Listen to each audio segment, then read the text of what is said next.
हर बार चुनाव के समय एक नए मुद्दे ला करके उन्होंने चुनाव लड़ने की जो उनकी प्रवृत्ति रही है, इस बार देश की जनता ने उनको नकारने का काम किया है। हमारे राजस्थान में दिसंबर में भारतीय जनता पार्टी की सरकार बनी थी।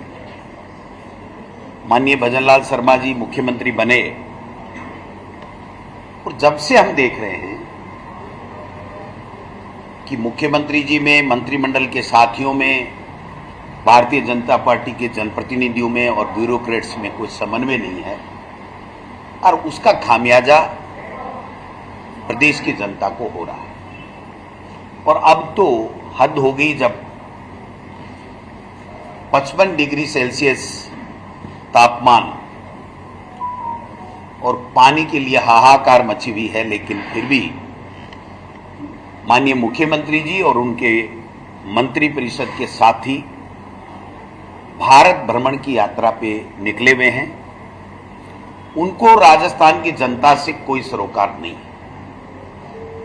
जब उनसे सवाल किया जाता है तो वो फजूल के जवाब देकर के अपनी इतिश्री करने में मस्त हैं। आज राजस्थान में पीने के पानी के लिए त्राहिमाम लोग कर रहे हैं कि पानी पिला दीजिए। बिजली है नहीं, और पानी और बिजली की जब बात करते हैं तो कोई जिम्मेदार सरकार का मुख्यमंत्री या मंत्री उसके ऊपर जवाब देने के लिए तैयार नहीं है। और जिस तरीके के माननीय जलदाय मंत्री जी ने कल बयान दिया है, ये बहुत ही खेद का विषय है कि इस प्रकार से उस जनता की पीड़ा को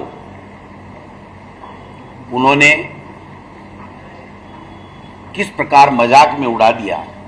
मैं समझता हूं कि ये एक लोकप्रिय सरकार की निशानी नहीं है।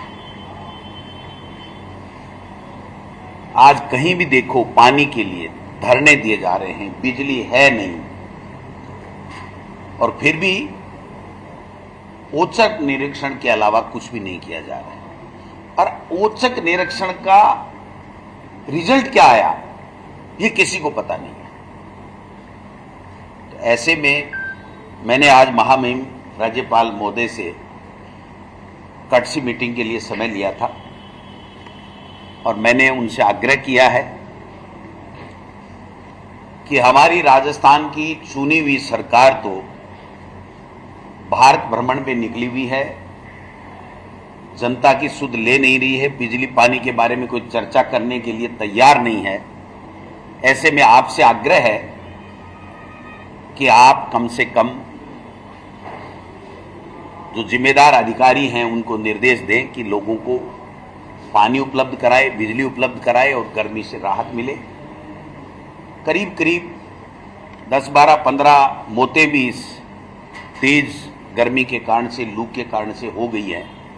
उनके बारे में भी सरकार की तरफ से कोई जिम्मेदारी भरा बयान आया नहीं है। कोई कह रहा है 1 मौत हुई है, कोई कह रहा है 2 मौत हुई है, कोई कह रहा हुई नहीं है। ये आपस में एक दूसरे को नीचे दिखाने का कंपटीशन जो भारतीय जनता पार्टी की मौजूदा सरकार में चल रहा है, मैं समझता हूं ये राजस्थान के लिए बड़ा दुर्भाग्यपूर्ण है। इसलिए महामहिम से आग्रह किया, उन्होंने कहा मैंने चीफ सेक्रेटरी से बात की है और जब आप कह रहे हो तो मैं दोबारा बात करूंगा।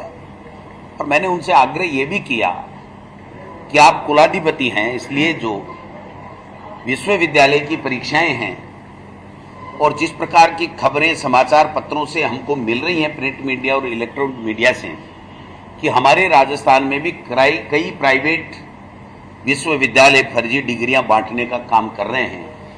ये चाहे सरकार किसी की भी हो, एक जो बेरोजगार है, जो पढ़ा लिखा नौजवान है, वो एक तरीके से ठगा सा महसूस कर रहा है कि मैंने मेहनत की लेकिन फर्जी डिग्री वाला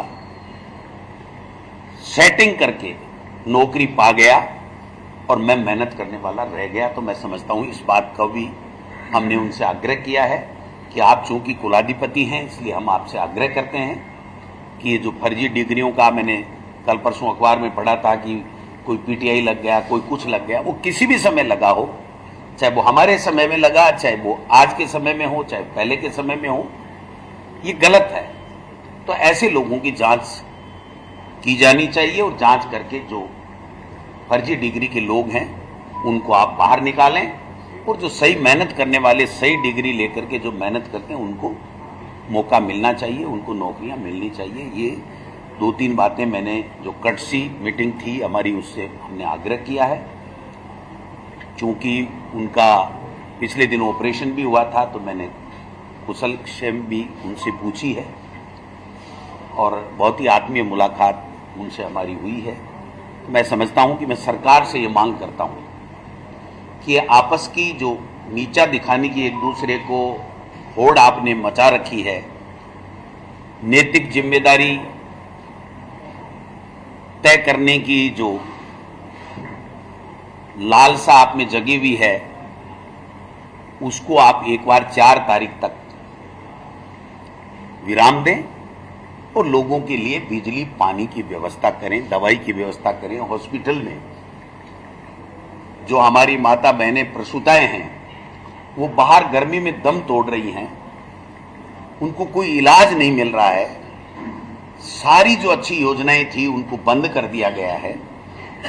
तो ऐसे में आप आचार संहिता का बहाना लेकर के और आप अपनी जिम्मेदारी से नहीं बच सकते। तो ये अपील भी करना चाहूंगा और आग्रह भी करना चाहूंगा, क्योंकि मीडिया के माध्यम से मुख्यमंत्री जी तक अगर बात जाएगी तो मैं समझता हूं कि थोड़ा बहुत अगर वो कुछ कर पाएंगे तो बिजली पानी से और चिकित्सा के क्षेत्र में राहत आम जनता को, प्रदेश की जनता को मिल पाए। सरकारी कर्मचारी को जबरदस्ती रिटायरमेंट करने का एक सही है, क्योंकि सब सरकारी कर्मचारी सब निकल में काम तो नहीं हो सकते। 15 साल हो गए। देखिए, ये जब कानून में प्रावधान है, नियमों में प्रावधान है, तो फिर आप इसको दोबारा से